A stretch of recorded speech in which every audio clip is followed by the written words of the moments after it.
Look at that. You have to be very careful. So I've already run over a snake and a sage rat. Here comes the rig. Where's Trav? Apparently we abandoned Travis and didn't even know. That's a rut right there. Damn, bro. He's down. Trav's good, but he's winded, and heat stroke is a real concern out here, so... Ooh, splashy. I'm really tired of being in this damn desert. Yeah. Trav is literally dying over there. We really gotta get Trav out of the desert.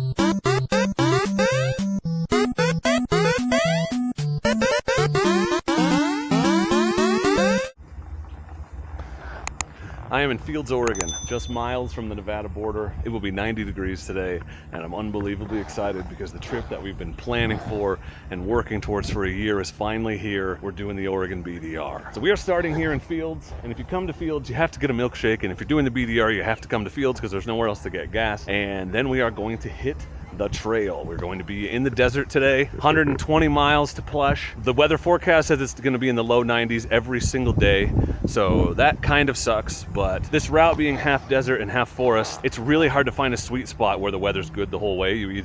It's cooler in the desert and there's snow in the mountains, or you wait till the snow melts and the desert is hot. So we have about half desert, half forest. And a lot of people don't understand or realize that Oregon is half desert, and we're going to show you a lot of it today. So section 1, we're starting in Fields. Technically the route starts in Denio Junction.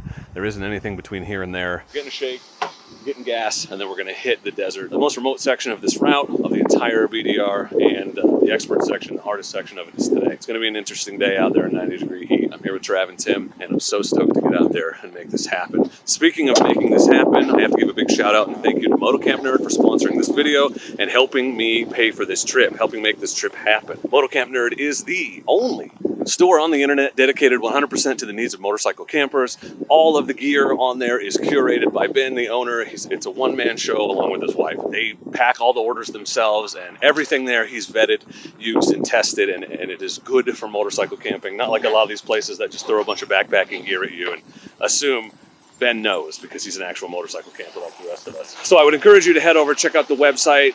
Don't forget that you can use promo code Dork in the road to save 10% off your first order at motocampnerd.com, and basically every single piece of gear that you see me using, including the luggage on this trip, came from motocampnerd.com. So thank you, Ben, for your support. Thanks for supporting the trip. And anybody named Ben's got to be a decent person, right? So I would encourage you to check out the website. Really, really appreciate that support. And my shake's ready. So here's why we come to Field Station. Let me show you. And what I love about it is they don't even give you a straw. They don't even bother with a straw. It's not that kind of shake. Shake POV. Look at that. No straw necessary. What's up, Tim? What up? Did you get a shake? I did get a shake. That's unbelievably good. Is it? What'd you get? That looks like Oreo? Cookies and cream? Butterscotch Oreo. Butterscotch Oreo. Tim is here. The two finishers of last year's BDR. This is my breakfast. Well, Tim, how do you feel right now?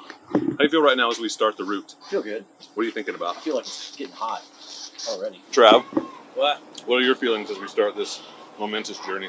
It's going to be warm today, but it's going to be fun. Like you say, it'll be type 2 fun. We're probably not going to enjoy it while we're doing it, but we're going to enjoy it a lot when we're done. Yeah. And then never come here again. Yeah, well, this first leg was type 3 fun. Well, fortunately, we know one of the guys who had a huge hand in designing this route, so if it sucks, there'll be a lot of damn it, Nathan, today. Yep. Well, I'm concerned about.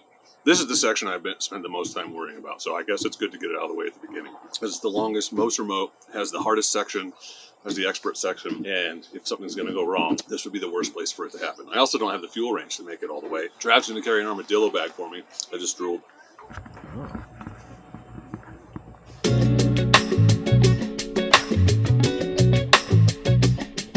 I just spilled milkshake in my pants. In my pants. In my pants. 11 o'clock, we're getting started, so right into the hottest part of the day, for the rest of the day. So, I have some concerns about this trip, and I want to share them with you, not like to make excuses if things don't go well or whatever, but really just to talk about the mental preparation and a realistic outcome of big goals and lofty ambitions, and sometimes life gets in the way. So my original plan was to hit it hard in January and try to lose a bunch of weight. I know if you guys remember the apology video, I gained a bunch of weight last summer. I got kind of depressed and things just weren't going well, and I haven't really been able to shake it. I tried to lose a bunch before Mexico. I dropped about 15 pounds. That really helped, but I have not made any progress on that goal until 2 weeks ago. I finally got my together and dropped 12 pounds because I got back on keto, the only thing that's ever worked for me. So I was hoping to be about 40 pounds lighter on this run. I was also planning to get a bunch of exercise, like I was going out walking a mile every day, trying to build up my physical stamina, and then I blew out my ankle. I sprained it really bad 3 weeks ago. It still hurts. Again, not an excuse, but I wasn't gonna miss this trip. We've been planning it for a year. I built this bike specifically for this trip. So I had all these plans to be in much better shape and lighter, and so that the heat wouldn't bother me as much. They all failed, but I'm still here, I'm still doing this thing. So it's either a cautionary tale, don't be like me and attempt this, depending on how it goes, if you're physically not up to it, or it's inspirational because I'm showing you that anyone can do it, even a dude pushing 300 pounds. We'll find out if I can do it. Today will be the worst day and the biggest test. All right, we're officially out of Fields, onto the Oregon BDR. The trip we've been planning for over a year has begun. Let's get out, let's have a blast, let's crush this route, and let's show the world what Oregon is all about, baby. Let's get to the route. Here it is, the beginning. We're off the pavement. Whatever, it's just the hottest part of the day going through the desert. What could go wrong? Woo! We are in the desert, fellas!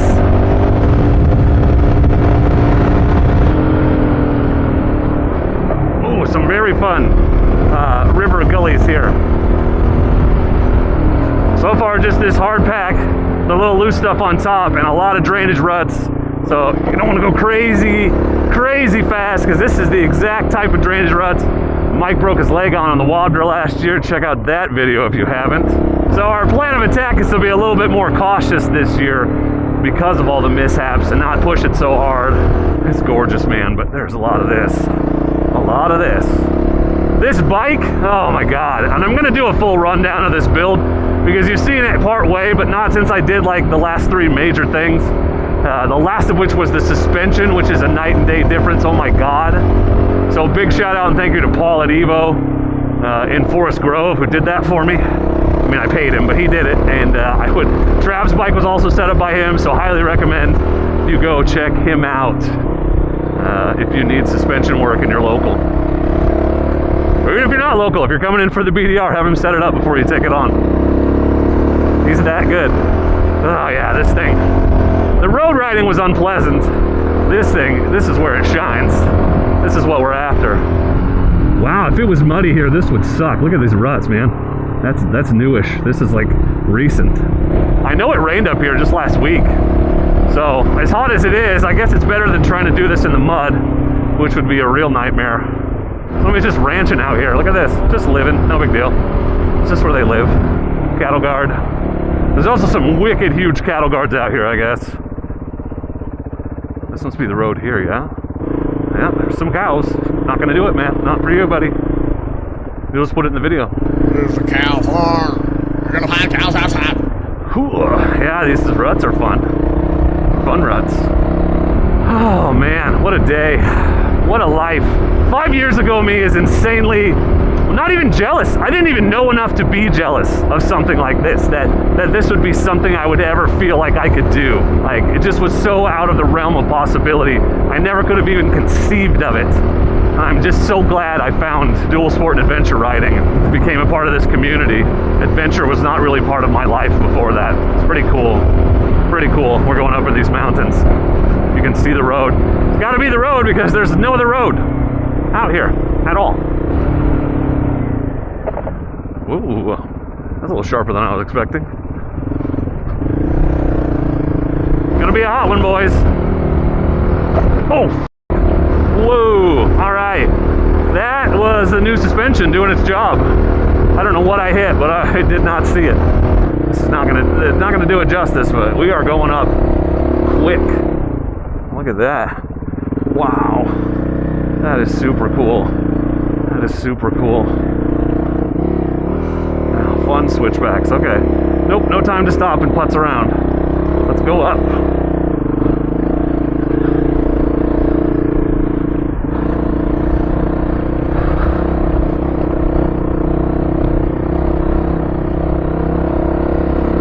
So this route, supposedly, according to Nathan, who has ridden the most routes and also helped plan this one, is top 3 most difficult of all the BDRs. In fact, I think in his estimation, it is the 3rd most difficult and consistently difficult. So it's not like easy hard section. There's just a lot of challenging stuff built into the route. And I can see if you're newish, this right here would be intimidating. It's a lot of factors. It's hot out here, steep, a lot of loose stuff, a lot of step ups. Oh my God.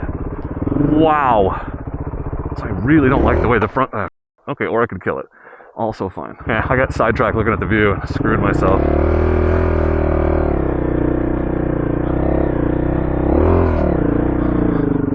Talk less, ride more, dude. Look at that. Look at that. Oh my dear God, man. Oh my dear God. Like we are 20 miles in, not even 15. Look at this. Wow. Here comes Trav, the MVP of the trip on his big bike. A little loose, definitely bouncing all over. Holy crap, man. This is a beautiful state. We're blessed to live here. There's a cairn, I'm assuming to mark the pass. Wow. Cool. Neat, dude. Okay. Problem with staring at the view is if you do it too much, you become part of it. I don't want to do that. So, let's ride and let the beat camera do its job. I think this is Domingo Pass. I'm not going to stop and look at the map, but I'm pretty sure it was right out of fields. Damn, dude. Not a bad beginning, huh? Not bad at all. Problem is, I don't want to stop and take pictures because it's too hot.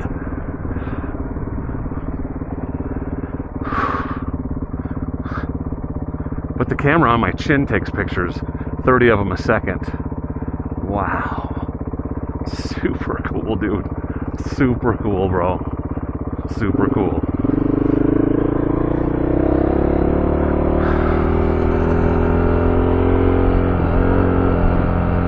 I want to thank Trav and Tim for coming on this trip. Really glad to have those two guys here. The two I've ridden with the most, I think, so it's really nice to ride with a group of tight-knit guys or people that know each other well and can handle each other when we're less than rested and, you know, maybe a little snippy. There's a dead snake right there in the road. I don't think that was a rattler, he's too small. But that is a real concern out here, snakes and scorpions. Yeah, another reason to keep moving and keep your boots on. You know, I was not expecting it to be this gorgeous right off the bat. Something to see. God, what an experience. What an experience. Thanks for coming with me, viewers. Here's some junk. Some fun stuff. Yeah. Good times. Talk about how remote this section is. This is what I'm talking about. Look at this. And that's our road. Just goes off to the horizon. There is nothing out here. You definitely need to be self-sufficient through this section. There's no shade. There's no relief. The only relief from the heat is to keep moving. And that's what we plan to do. Look at this road. It just goes forever. This is super cool. And like, it makes you feel terrifyingly alone and on your own. Like, there is nothing. Like, this is an ancient seafloor. So we're essentially on the bottom of an ocean that was pretty damn wide, all by ourselves. Section 1, everyone. You can see, I don't know if it'll come across on the camera, the lighter colored sections up here, that's where it gets a little sandy. We're starting to see some gritty sand. Hasn't been super loose yet, but keeping an eye out. It's another reason to keep the speed reasonable. You don't know when you're gonna hit that stuff. The super silty moon dust out here. It's like powdered sugar. We know we're gonna hit sand out here. I've spent a while acclimating myself, trying to become more confident. So let's hope that pays off. Honestly, more worried about Trav given his recent experience in sand. Yeah, this is the gritty stuff. It's not bad. Not bad yet. Not bad. Anyway, it seems like we're going to be on this straight line for the next half an hour, so I'll catch up with you when we have a corner. Look, a legit desert oasis. This is all open rangeland, obviously, so you have to be very careful when you're encountering cows and calves, and be very respectful. Beef. It's a pun. You got it the first time. You're smart. There's a black cow. That water smells really awful, so I will not be stopping for a swim. Ooh, cow shit. Maybe I'll crash in it again like Mexico. Let's hope. Ooh, okay, that was sandy. Yep. All right, found a little. First sand right after the cow puddle. Road's getting a little more interesting. Sandy, climby, a little more twisty. Got some more chunk. For what, an hour? Hour in, hour and a half maybe. Been a good pace so far, but it's definitely getting a little more technical, as you can see. pay attention and slow down in the middle of freaking nowhere. It's just a really like reminder, like you really feel the need to be careful out here. Oh, Nathan, what must it have been like just out here trying to find these roads, just taking every freaking random desert road you could find. A lot of work goes into scouting these routes, man. So I've already run over a snake and a sage rat. As an animal lover, I'm not really excited about either of those things. But I guess I'd rather run over a snake than find one in my tent or something. Keep your eyes peeled. Damn it, I had to stand up. I'm trying to be lazy. I mean, conserve energy. That's my strategy. Energy conservation. It's nice this has been run a lot already because you can see the lines people took. And honestly, often the ones that have been taken the most are a good choice if you're not sure. Chunky salsa. We're taking a right here. Oh yeah, we are. Oh, a ton of cows. You heard? I heard there were a lot of cows out here. Man, my calves are sweaty. No bull. Actually, I'm not sure if there's a bull. Oh, this isn't much of a road, is it? This is 2-track through the desert. Only the cows use it. Yeah, these little tiny oases. Starting to feel a little sand duny, to be honest. This could be interesting. Okay, we're gonna go right through this herd of cattle. You know, I'd be a lot more comfortable if I was driving a Cadillac. Hey fellas, they're ladies. These are mostly ladies. Sorry, no, you don't have to run. Just passing through. I'll just move on. How is this the track, Nathan? Damn, dude, that's awesome.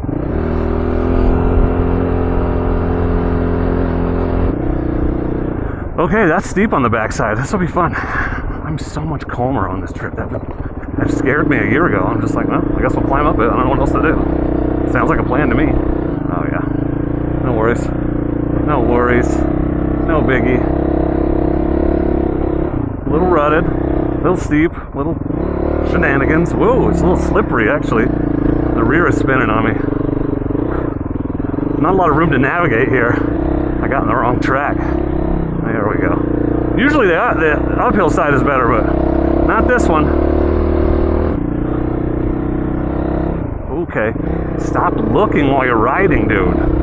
This is just enormous country. It's just huge. Like you can just see until like tomorrow. Well, not easy. Again, solid intermediate route. Not for the faint of heart or brand new. It's not like the craziest, most harrowing stuff, but it's not like turn your brain off and coast either. Those are some cool looking rocks. A lot of rain ruts and big rocks to navigate. Kind of lines have other people been taking? There's not really any great ones. This is Pinch Flat City.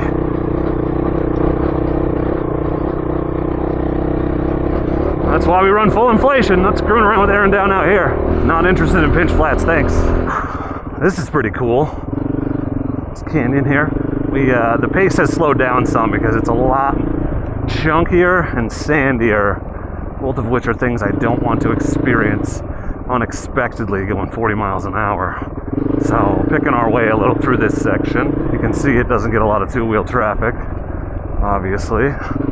Ooh, a gate? Is it a gate or just a cattle guard? That's the other reason we don't haul ass down these. Yeah, you don't want to, like, I couldn't see that barbed wire till just now. The rule with gates is, if it's open, leave it open. If it's closed, leave it closed.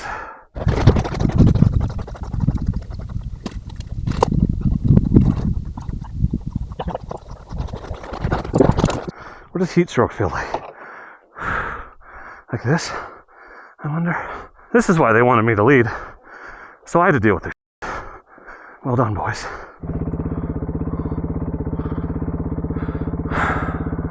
Pretty cool. I'm in third gear, not ideal.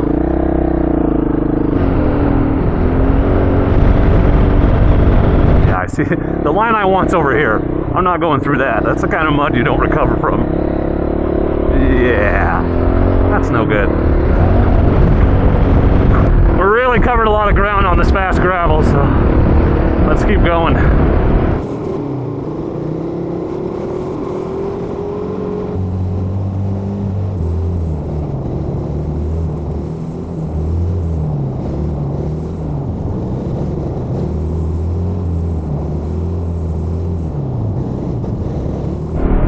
Wow, this is so cool.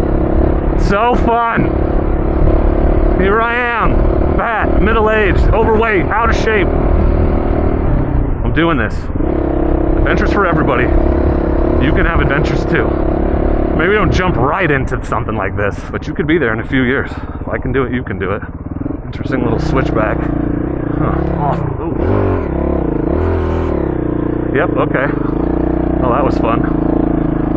Where's the road? Where's the road? Let's see.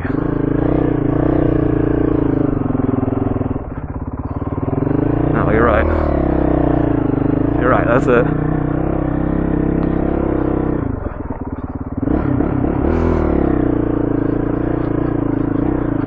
Trav! Trav! This way. What the fuck is he doing?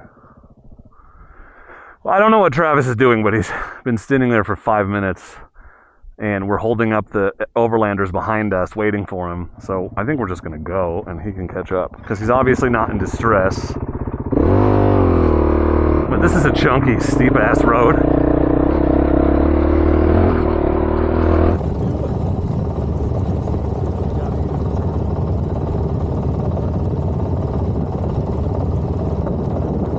Loose and off camber. Whoa!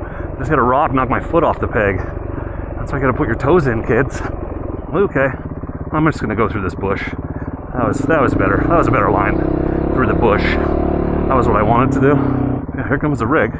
Where's Trav? Travis, what is the problem, dude? Rah! Did he not? He saw us, right? Okay.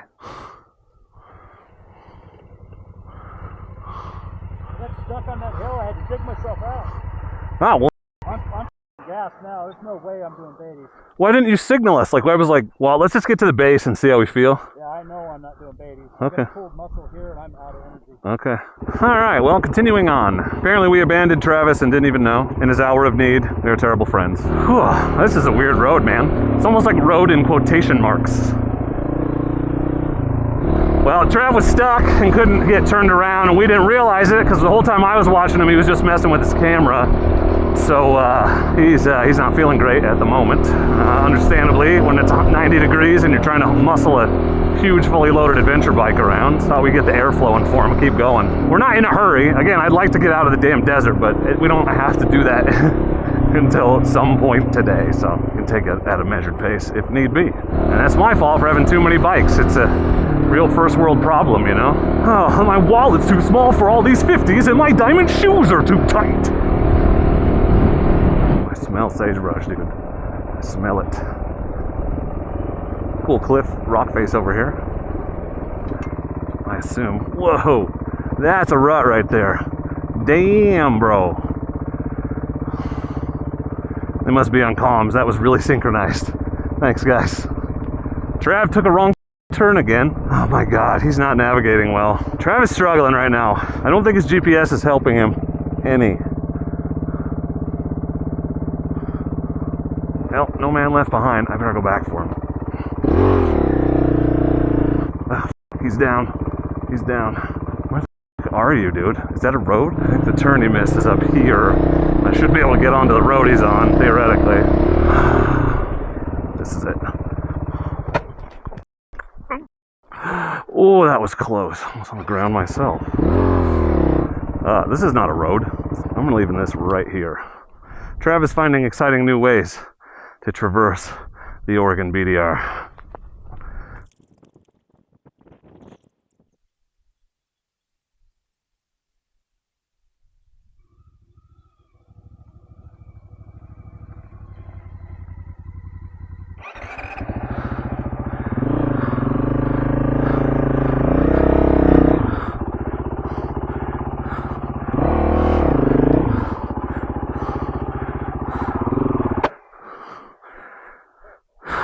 Done that to me 3 times now.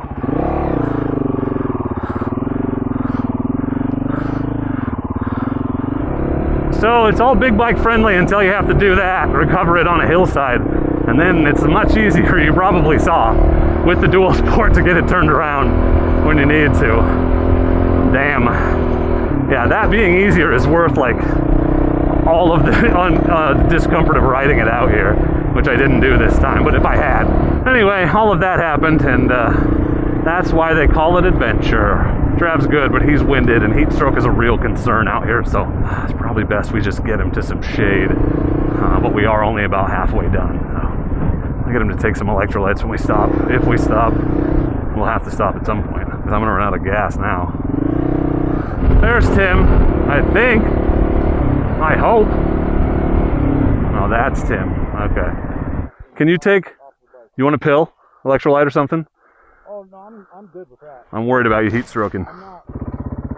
Well, this scrabbly, hair-scrambled trail is the road up to Beatty's Butte, and Trav is already gassed from digging his bike out twice. Tim is not really feeling it, and that little rescue we just did basically used up the extra energy I had. I think it's safer if we just keep going, so we'll have to hit up Beatty's another time. I do really want to see it, but like I said, I think we need to slow down and just concentrate on getting to camp and finishing this route. So maybe that's a consequence of all that stuff I said about not being physically prepared as I wanted to be, but also I'm going to go with what the group says.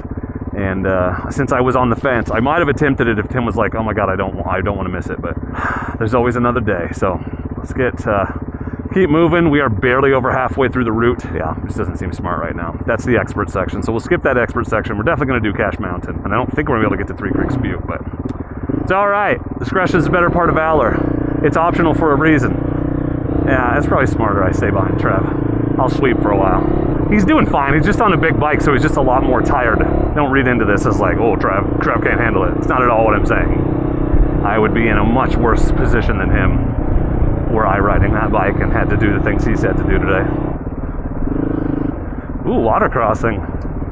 Fun. See one of those out here in the desert. Ooh, splashy.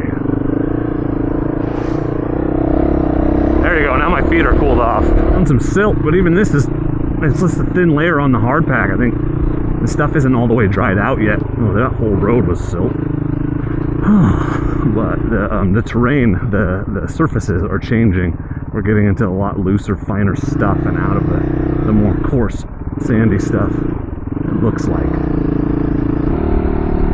Oh, there's the bunker. I knew it was out here somewhere. It is not a POI on the map. We just know because Nathan told us about it. But that's definitely it up there on the hillside. I think I'm filming. It's Mike and Danny.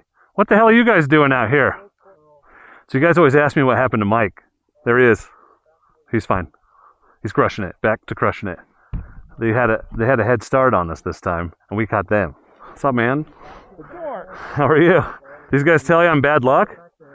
You don't want me riding with you. Yeah, well, ask Mike about his leg. I think it's because I was there.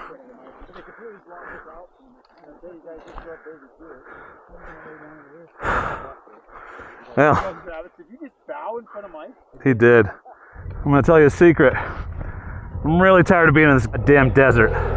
So there is a closure up on Hart Mountain. That way, right? So now we're attempting to get off the track and just find the straightest way through. Which sucks when it's a brand new route, I guess. Someone in the Antelope Refuge doesn't like all of us riding through. So, it's been an interesting last hour. Trav is not feeling good. Wait, so that is a no to the ball thing? Okay. Everything's a joke. Yeah. Trav is literally dying over there. I feel bad even filming anything. And Tim's making this. Well, he's not in the frame. Anyway, it's been an eventful last hour. Met up with Charles and Danny and company. Got separated from them and Tim. And then met Charles again. And then Tim came back. The thing I said earlier about how we should slow down and stick together, yeah, that plan went right out the window. But now the three of us are back together. Trav is really not feeling well to the point where he's getting a little dizzy and getting some tunnel vision. So he had to pull over and just get in the shade. And we're trying to get him electrolyted and hydrated up and get him the hell out of this desert. The route is closed. We're improvising at this point. We know that if we go back, there's a guaranteed route, but it's like 50 miles. It looks like we can get straight through here towards Luke Lake. So, and the other group is ahead of us. So if it is blocked in some way, they'll come back. So I think the plan is to try to get out this way to get to a campsite or something ASAP. Safety first. You don't leave a man behind. So, you know, we didn't do Beatty's. We're going to miss part of the route. Whatever. You know, the point is to get everybody back to camp. So that's our priority. A little better. So we're going to go slow, get some air moving for him. Jerry and Troy caught up to us. So we're going to stick together and try to get out of this damn desert. The good news is Charles and company went on ahead this way and they have not come back. So They must have found a way out, or they're all dead. And if they're all dead, we will pillage their water, replenish our supplies from their corpses, and continue on our way. Probably won't do that. Depends on how hot it is. Okay, we're moving again. It is 4:05. I'm very excited to move out of this desert as soon as possible. We are all very excited to never ride Section 1 again. Although we're not even on Section 1 right now because they closed the gate at the wildlife refuge. But it seems like a dick move on a brand new route that just opened. And unless someone was out here poaching antelope, I don't understand the reasoning. Which one of you wasn't out here poaching antelope on the first week this was open on the BDR? Not cool, man. I'm gonna assume this is the road we want, but I honestly have no idea. Okay, well, I'm exhausted and I want to get out of the desert and I have nothing witty to say, so that's the update. Good, bro? He's just lost his nerve. He's very, very tired.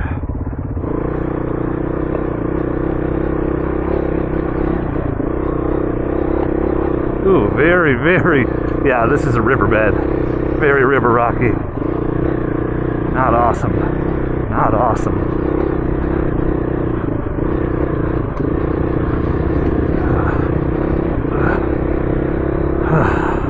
Yeah, we have bad luck with this desert, this area. So Tim is riding Trav's bike through for him. This is not at all unlike the day we got stuck in the Alvord. Boy, it must be nice to be 6'2" and just be able to walk a bike like that.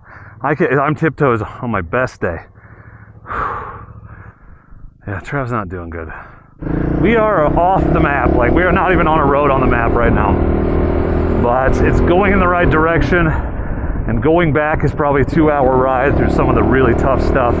So we're pushing on.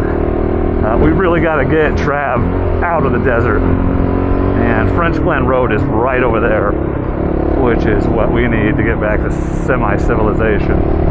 We're going to keep going and hope for the best. I don't know what else to do. It's extremely, extremely bullish. Whoever closed that road in the Antelope Refuge, because you're 80 miles into a route in the middle of the desert and you get turned around, like, that is super dangerous. You need to post a sign somewhere or something. Like, literally someone is gonna die, or at least have to be life flighted out because somebody just changed the gate or something. Like, there needs to be a sign that says, way back at where the bypass is, like, take the bypass because Heart Mountain is closed. I get that the two things sound intentional, but update, where are we? Yeah, yep, we're almost back on the road. I don't want to take the left, I want to go straight. Yes, okay. We're very close. French Glen Road is right there. Right there. The road should be right up there. Should be right over here. But I think that's the road. It is. Oh, thank God. It's the road. Fluke Lake Road. We made it to whatever road this is, but it's a main road, and I will take it. Well, we made it to the Heart Mountain Hot Springs Campground. Trav is in low power mode and has been for a while. Tim is Mr. Ambitious. All I did was strip off my riding gear and bust out the thermosol because the mosquitoes here are unbelievable. Because there's a little stream over there. They are even, like, I have my thermosol going and I have used about a half a bottle of bug spray and they're still biting me. So, and I don't normally get bitten as much as other people because my blood type is apparently one they don't like. I don't know, that's science or something. We found a little shade, which is good. We found a spot which is going to have shade in the morning, which I'm pretty excited about. It was a long, rough day. Trav was having a moment. I have thoughts about Section 1. I don't know if this is going to be my definitive conclusion, but I almost feel like unless you really, really, really have to say you did the whole route, maybe it's worth skipping because 150 miles in the desert leaves you very little margin for error. And so Trav got stuck and had to dig his bike out by himself because we didn't know that happened, and then got misdirected because the GPS sucks, and we had to turn it around. And, like, those two things were the difference between, that was where the energy reserves went, right? So we had nothing for Beatty's Butte, and really it got to the point where Trav had to stop and just, because he was heat stroking, he was. And out there, it's no good because you don't have a lot of options. He rode out like a badass. Only had to let Tim ride his bike the one time. And, you know, all we wanted was the closest possible campground or place to camp with a little shade. And so the closest one was Heart Mountain Hot Springs. Here we are. I don't really know that I'm going to go jump in the hot springs, but they're here. This was more about finding finding a place to pitch a tent, cook some food, and probably go to bed early, I'm guessing. I'm very excited to get to Plush tomorrow. I have a half a gallon of water, maybe, and it's about 75 degrees, the water, not the temperature outside. That's still probably 80. So I'm eager to replenish. The creek being here at least is good because since I have to boil water for my dehydrated meal and my coffee anyway, I might just use the stream and save the drinking water for drinking. We're what, 15 miles from Plush? I said my piece about how dumb it is. I think that gate is closed on a route that has been established and promoted to people because it's literally going to get somebody killed. And that's bad. So if you're watching this, just take the Heart Mountain bypass. Take the snow bypass, even though there's no snow, because apparently they just really like to close things off up there. Did you see the snow in the mountains on the way in here? There's still snow in the hills here. Yeah, that's crazy. Yeah, that's nuts. I want to camp up there. Are you at the point where you're starting to consider maybe a smaller bike for trips like this? Yeah. Absolutely. Like I know. 100%. In general. 100%. And you know when I decided it's time to do that for BDRs, it's when it's the very first time somebody else had to ride my bike through something.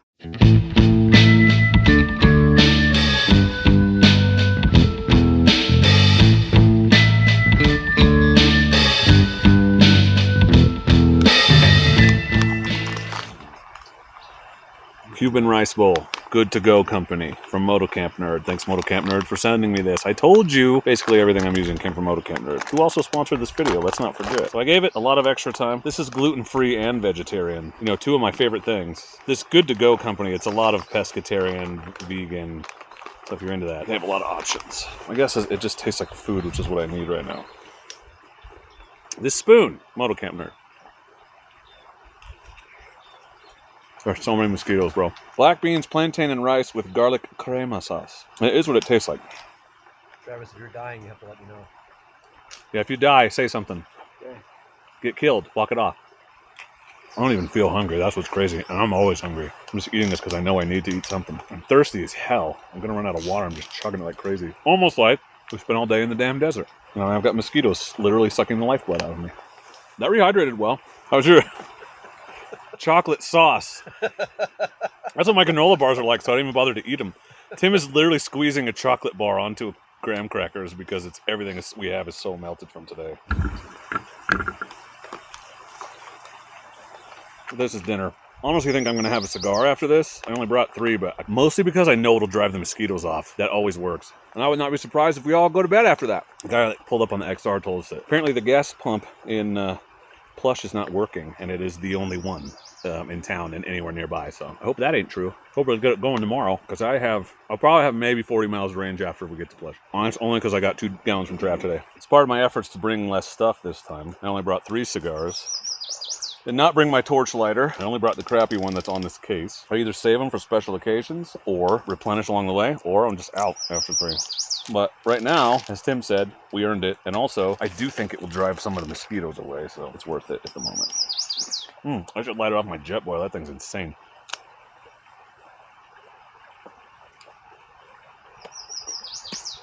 So tomorrow's another long day, and then they get a lot easier. Tomorrow's going to be a sandy day, because we didn't really hit any today. Like, there was only a few sections of like, ooh, a little. Yeah. But we have not hit the sandy. Yeah, we're all basically in low power mode, and I want to thank Motocamp Nerd for sponsoring this video and this trip. Make sure you pop over to his website, use the discount code Dork on the road to save 10%. That's important on your first order, so make it a big one. Rough start to the trip, really was. We knew today was going to be the worst, but I didn't anticipate Trav almost dying bad. So we'll see how we progress, but we're all here. We have our stuff. We have our wits about us. We have our tent set up. We have a mosquito repeller, and we have an early bedtime, I'm guessing, as soon as the sun goes behind that mountain. But tomorrow's another day. My guess is we're done in 5 days, if not sooner. We'll see you then. So I hope you're subscribed. If you're not, make sure you do subscribe so that you can catch the rest of this series. There'll be 2 of these coming out a week until they're all out. You can watch the whole journey every step of the way, assuming I actually make it to the end this time. Thank you for watching, and please do not forget to be excellent to each other. Thank you.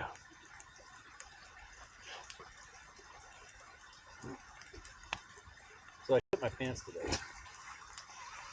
Excellent! Well, we're in Plush, and there's no gas. Adventure! Holy hell, that thing is steep. Whoa, oh, you okay?